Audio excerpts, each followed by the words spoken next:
Selamat datang kembali di kuliah Statistika Teknik Kimia dari program studi sarjana Teknik Kimia ITB. Dalam segmen kali ini, saya akan membahas mengenai peranan statistika dalam kerekayasaan. Apakah ilmu statistika itu sendiri dan bagaimana kira-kira gambaran peranannya di dalam pola pikir engineering atau kerekayasaan secara umum? Ya. Nah, statistika sendiri adalah ilmu tentang data. Terkait dalam konteks demikian adalah upaya-upaya pengumpulan, penyampaian, dan juga pengolahan atau analisis data sehingga kita bisa mengambil kesimpulan secara objektif. Penerapan statistika sendiri sangat banyak ya, mencakup misalkan penyusunan model matematik, kemudian perancangan sistem, perancangan produk baru, penyempurnaan proses maupun produk yang sudah ada. Ini adalah siklus perumusan solusi engineering, dimulai dari formulasi masalah, kemudian identifikasi variabel penentu, penyusunan model matematik yang merupakan representasi dari sistem nyatanya, dan upaya untuk memperbaiki model ini tentu saja akan melibatkan pengukuran atau pengumpulan data, ya, sehingga kemudian diperoleh model yang sudah cukup baik, kemudian dimanipulasi dan diverifikasi solusinya berdasarkan model tersebut, kemudian menjadi kesimpulan dan rekomendasi. Nah, pada dasarnya, seluruh tahap dalam perkayasaan yang Anda lihat di atas ini bisa diperkuat dengan ilmu statistika, baik untuk menyusun model misalkan, mengidentifikasi variabel penentu, teknik pengumpulan data manapun, ya semuanya bisa dibantu oleh ilmu statistika. Dalam konteks kerekayasaan, kita juga perlu mengenal apa yang disebut dengan cara berpikir statistik. Konsep yang pertama ini adalah yang paling penting di dalam seluruh kuliah kita, bahwa pengukuran apapun pasti mengandung ketidakpastian. Nah, karena adanya ketidakpastian, maka jika kita melakukan pengukuran berulang terhadap suatu variabel yang seharusnya nilainya konstan, kita tidak akan mendapatkan nilai tunggal, tetapi kita akan mendapatkan distribusi dari nilai terukur. Antara saya melakukan pengukuran sekarang, kemudian saya ulangi besoknya lagi, tidak akan mendapatkan angka yang sama. Besaran yang mengandung ketidakpastian itu kita namakan sebagai variabel acak. Intinya variabel acak adalah variabel yang kita tidak tahu berapa nilainya sebelum kita melakukan pengukuran. Dalam banyak situasi, nanti akan kita lihat, kita tidak bisa melakukan sensus. Ya. Sensus adalah pengukuran dari semua anggota populasi. Sehingga karena kita tidak mungkin melakukan sensus, kita harus bisa menarik kesimpulan tentang populasi berdasarkan data cuplikan yang sangat terbatas.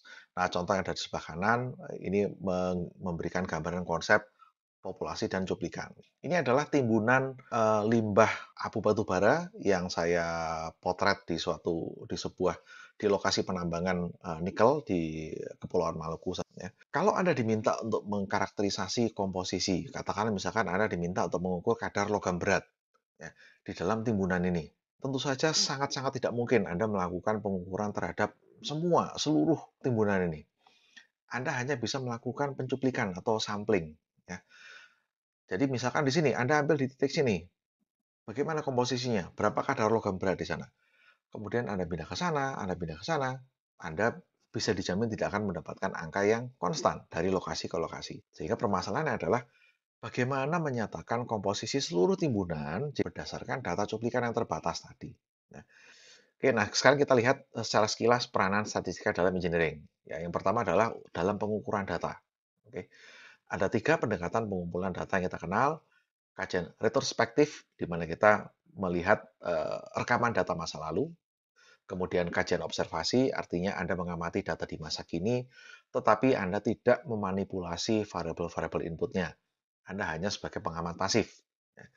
Kemudian percobaan terancang, ini artinya hakikat dari percobaan adalah Anda memanipulasi variabel inputnya, kemudian Anda lihat bagaimana pengaruhnya terhadap variabel output. Nah, statistika ini bisa memandu kita dalam hal teknik pengukuran dan pengolahan data. Ya. Untuk memberikan gambaran yang sangat simpel saja ya, data apa saja yang bisa diukur dari alat industrial deep fryer ini untuk Anda bisa lihat di sini ada beberapa instrumen ya, jadi ada beberapa alat ukur dan ada tombol-tombol yang bisa mempengaruhi kondisi operasi alat ini. Temperatur kah, lama waktu penggorengan, jenis minyak yang digunakan, apapun itu. Jadi dari satu alat saja Anda bisa membayangkan sudah cukup banyak data yang bisa diperoleh. Apalagi kalau kita berurusan dengan satu pabrik. Ya. Berikutnya, rancangan percobaan. Ya. Rancangan percobaan adalah himpunan prosedur untuk merancang percobaan secara efisien. Ya. Maksudnya, data bisa diolah dengan menggunakan kaidah-kaidah statistika, sehingga analisis yang diperoleh menjadi sangat objektif. Efisien artinya kita bisa mendapatkan informasi yang maksimum dengan jumlah temuan percobaan yang minimum. Membangun model. Model matematik adalah salah satu piranti kerekayasaan yang paling penting. Sangat banyak digunakan dalam bidang engineering manapun. Mengapa demikian? Karena model adalah representasi yang jauh lebih murah, jauh lebih mudah dimanipulasi, jauh lebih terkendali ketimbang sistem sebenarnya untuk mengembangkan solusi. Peranan statistika dalam masalah pemodelan misalnya mencakup estimasi parameter, verifikasi model, validasi, dan sebagainya. Sekedar sebagai contoh, ini adalah sistem yang nanti akan Anda, yang kemungkinan akan Anda jumpai pada saat Anda masuk di laboratorium instruksional 1.